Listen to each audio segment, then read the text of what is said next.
Hello everybody, welcome back to the channel. I hope you guys have a great Labor Day weekends. So today we are going to talk about the insane housing market.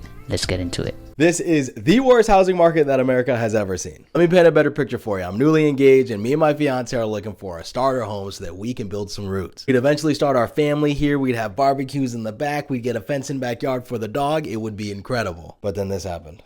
$333,000 for a 1,000 square foot house. And you may be thinking to yourself, well, that's not so bad. Let me show you. This home that sold for $333,000, that was listed for $239,000, sold for $150,000 back in 2018 with no major improvements. In 2025, with a $333,000 sale price, 6% down and a 6.6% rate gives you a payment of $2,250. But back in 2018, with a $150,000 sale price, 6% down and a 4.5% rate gives you a payment of $859. Yeah, this is crazy. Consider that there was no major improvement done to the house, and within 7 years the house went from $150K to over $300,000. Is a crazy jump.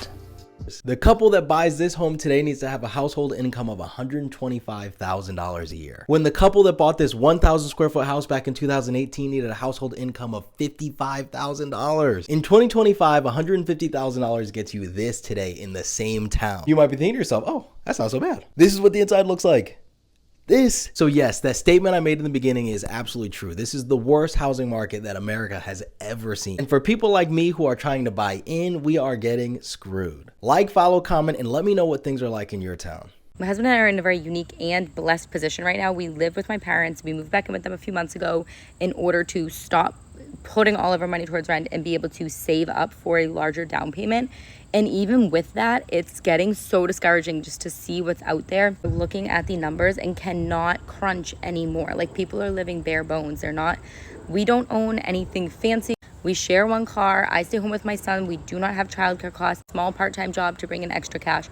My husband has a 9-to-5 that pays pretty well. Nothing crazy, but it's like your standard 9-to-5. He also works part-time as a bartender a couple times a week. Oh my goodness, it's getting a little bit depressing, and Yeah, this right here says a lot about the housing market right now. You got a young couple married, doing everything right, and they still have to move back with their parents just to try and save up for a house. And honestly, there's no shame in that. A lot of people are making the same choice because the math just doesn't add up anymore. Rent is sky highs, houses are overpriced, and even if you're saving every single month, it feels like the goalposts just keep moving further away. I hate to even think like that, and I hate to think that all of this hard work is like, when is it gonna pay off? You know what I mean? Because I go on TikTok, or you go on any social media, or you just look up articles online, it's like everyone is in the same position. All of our friends that we talk to that don't own homes yet, everyone's working very hard and living within their means, but still just cannot afford houses right now. So when I see a couple like this, I don't really see them as a failures. I just see two people trying to survive and trying to adapt, doing whatever it takes. The real problem is not them, it is the market. Because if two full-grown adults with job can't make it work without moving back home, what does that say about the system, right?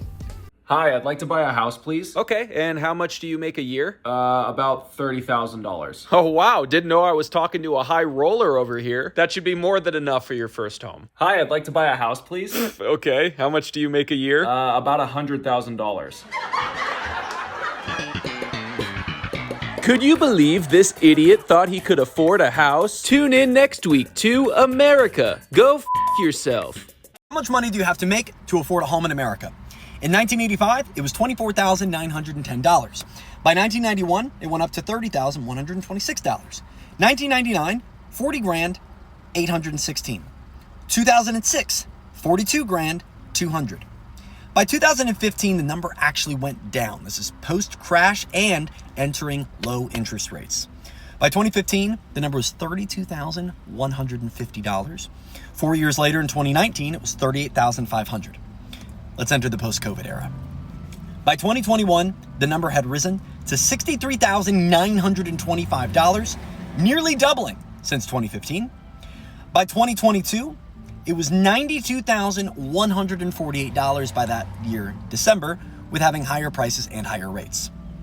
And as of today, When the data was most recent by the end of Q4 2024, the number is now estimated to be in or around $126,764 needing to be made per year to afford the median home in America. Yeah, this is crazy to think about. To afford the median home in America today, you need to make around $127,000 a year. And that's not most people. And it seemed like back in 1985, it was only about 25,000. And even after the 2008, it's only about 32,000 to 42,000. And I know that there's inflation and everything, but if you think about it, the wages doesn't really keep up. Like for example, you can own a house, maybe just 2 or 3 years of saving. Now it seems like the price has tripled or even 4 times, 5 times your annual salaries, right? So right now, it seems like it's a lot difficult, especially after the pandemic. It seems like the price and the interest rate has shot up so fast that now owning a house feels almost impossible for the average person. This is the most unaffordable housing market that America has ever seen. Let's use this home as an example, which is the American dream for a lot of people like me and my fiance. We do pretty well for ourselves, we earn in the 6 figures, and we've always wanted this. But then this happened.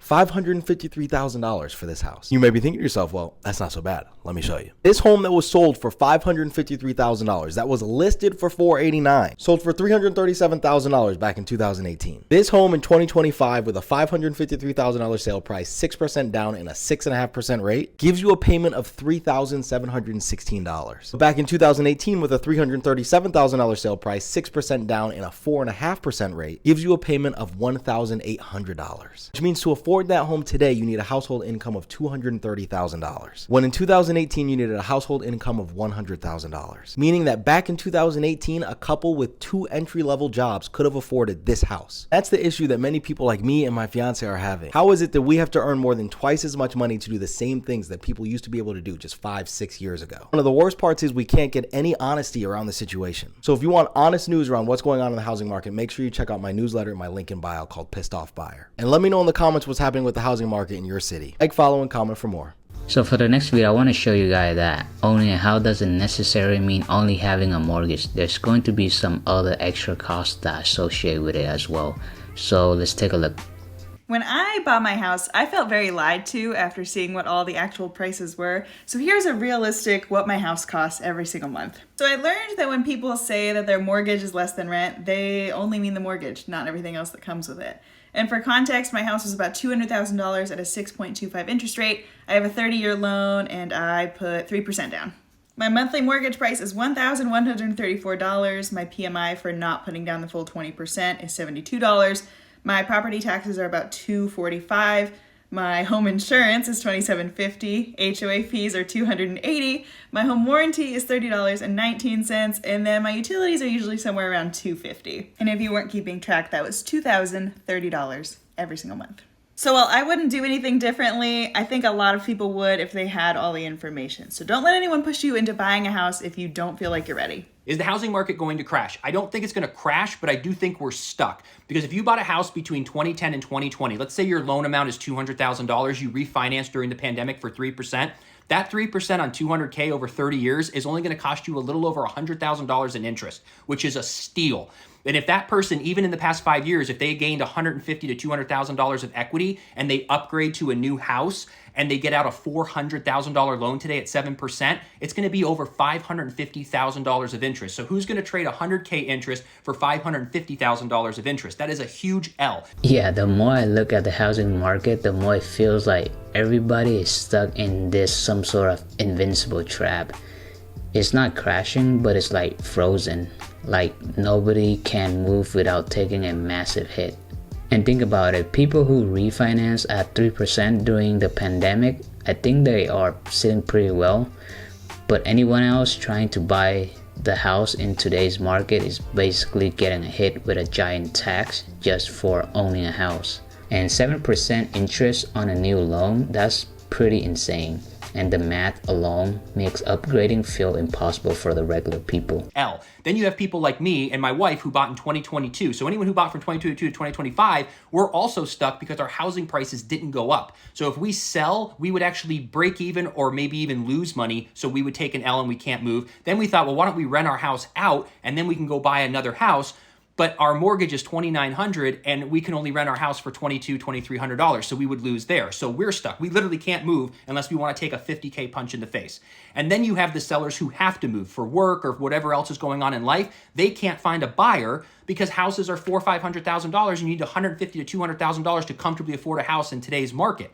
So everyone is stuck. The only people who might actually win right now is if you're someone who's making a really high salary, you have a good savings, very low debt, and you can buy a house right now, because you might actually be able to get a good price and you might even get some of your closing costs covered. So if you're in that situation, I would take a look at what's going on in the market. I would talk to an agent in your area, talk to a lender, go to your local bank, or you can go over to my profile, talk to my preferred lender. They work in 49 states. I've been working with them for nearly 2 years. They're awesome.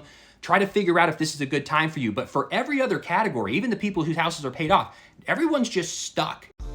So for the next video, I want to show you guys a really good breakdown comparison between what it is like to buy a house in 2019 versus 2023. So let's take a look. Freddie Smith, real estate agent. Freddie, great to have you on. So how bad is it out there for young people, first home buyers, let's say from today, comparing it to, let's say, November 2019? Then we can go back even further. Yeah, I mean, that's the perfect time to start because in 2019, the average home in America was $260,000 and the interest rates were 4%. So your monthly payment out the door with taxes and insurances was around $1,700. So you could make about $60,000 a year and qualify for a home back in 2019. Yeah, it's crazy how much the price jumped just within 4 years, and I can't imagine now or even 5 or 10 years from now. It seemed like owning a house is not attainable anymore.